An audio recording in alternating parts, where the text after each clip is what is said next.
Is your studio a bit of a mess? Let's sort it out so that you have more brain space for teaching.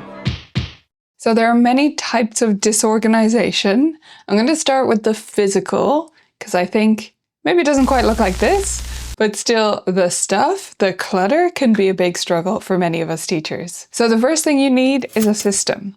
And you don't need the most perfect system in the world. I know a lot of people get distracted collecting underpants with stuff like this and just swarming with ideas and trying to find the best one. Please don't do that. There's no best one. Any system will be good. Any system will be fine, as long as you just stick with it, okay? So you just need to pick one and go with that one. I recommend you think about how your brain works. So when it comes to, let's say, organizing piano books, because that's usually the biggest source of clutter for us teachers, if we're organizing our music books, how do you think about music books? How do you remember them? For me, it's actually a mixture of stuff. So for some music books, I remember the publisher first. And so with those publishers, that's how I categorize them on my shelf. For some, I remember the composer first. And so that's how they're labeled on my shelf.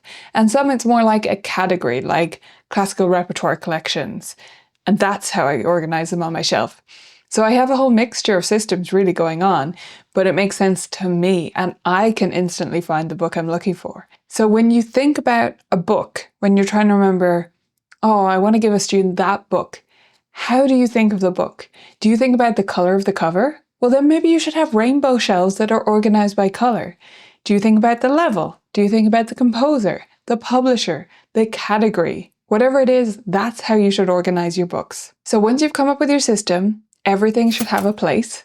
And if it's something you're never going to use in your studio, let's take this opportunity to get it out of the studio, maybe give it away to charity, otherwise get rid of it, because it doesn't belong there if you're never going to use it for your students or yourself. So once you have your system and everything has a place where it belongs, you have to stick to your system. I know, that's the worst part. For me, it's kind of fun coming up with the system, right? Organizing all those pretty magazine folders and typing up nice labels. But then you actually have to consistently put the books in their spot, or the games in their spot, or the manipulative in their spot. And that's just about creating a habit. And habits are hard. We know this from working with our students on developing practice habits, but they are worth it. So you need to decide, when are you going to put stuff away? So if you take stuff out in the course of your teaching, are you trying to put it away at the end of every lesson? Are you trying to, at the end of every day, put it away, the start of the next day? It doesn't really matter when it is, except that you pick a time and that it is not at the end of the month. So we need to do it more regularly than that. For me, I actually tidy mostly as I go, and then at the start of the next day, I put away anything else that kind of got out of place and ended up in a bit of a pile. So I kind of have a pile of working books that maybe I was using with some students that day, and I'll put them away at the start of the next day. It doesn't mean you can't have anything out. You shouldn't be so obsessive about putting things away that you just end up pulling them from the shelf over and over because you're using the same book with all the students that week. But we have to have some order to the chaos, right? Now, maybe your clutter isn't physical. Maybe your studio is quite tidy, actually, thank you very much. And your clutter is emotional. Emotional clutter are these decisions and debates and quandaries that we're having with ourselves inside our brains, and that if we don't tidy them up, they're taking up valuable mental space. So this is the parent who asked you for a makeup lesson and you're trying to decide whether you're going to give in or hold strong, and the student who is having an issue with the book they're in and should you continue with that book. There's different things that come up, right? And sometimes we hold them all in our brain and they're just circling. And they're stopping you sleeping properly, and they're stopping you from enjoying other activities, or from even being present with the student in the lesson you're actually in because you're thinking about a different lesson or a different family. So how do we remove this? We can't get rid of all of it. We're still going to care an enormous amount about our students and want them to succeed and have a great experience, and that's going to lead to us caring and therefore worrying sometimes. But we can get rid of a lot of it with strong policies that we stick to consistently, no matter what, pretty much. So if you haven't got some studio policies in place, start there, have a look online. You can look on our site and find a simple format for your studio policies and write them out for the things that are coming up all the time in your studio.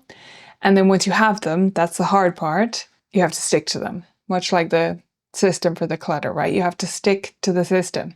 And the system is, I don't do makeup lessons, or you have to pay me before the 5th of the month, or whatever the system is. You actually have to stick to it. And if you could stick to it and exercise that muscle, I believe you can do it. And if you do that, it'll get easier and you will remove a lot of the mental clutter. We also have a lot of communication clutter that comes up. So the emails we're answering over and over again, the reminders we're sending out to parents, the little receipts we need to put here or there for our bookkeeping system. Let's see if you can eliminate most of that, because I truly think you can. If you use a proper bookkeeping system, you can set up systems so that it almost is done automatically or with very little effort. If you're getting the same questions over and over from parents, you can have quick replies that are saved and ready to send. You can have automatic communications that goes out to them and actually heads that question off at the pass. So you can set up automatic emails. We have a course on this inside Vibrant Music Teaching if you're curious. It's called Essential Email Automations. And in that I teach you how to set up an email system so that your parents in your studio receive a series of emails when they first join automatically. It won't answer everyone's questions. Not everyone will read every email, but it does reduce a lot of this by a substantial amount. And for those queries that you still are going to get, maybe you need office hours. Maybe you need designated times or even a designated phone number so that you're not getting this communication at every hour of every day. For me, it's enough to just not have my work email on my phone because that is primarily where parents get in touch with me. And that's because I've trained them to do that by communicating with them via email, by answering their questions via email, even if they text me, if it's not an appropriate question for a text. I'm not pedantic or annoying about it, but I do just create that habit that this is how we communicate, because most of these questions aren't urgent in any way. And so email has this implication that you might wait a while for an answer, and that's fine. Parents do text me if something is last minute or urgent, and that's absolutely fine, and I'm happy for that to come through. But the emails don't come through to my phone, so I automatically have this buffer where if I'm not working, I'm not looking at my email, and therefore I'm not getting those questions. So I hope these ideas will help you bring some order to your studio, whether it's physical or digital or emotional. And if you want more business tips, you can watch this video next.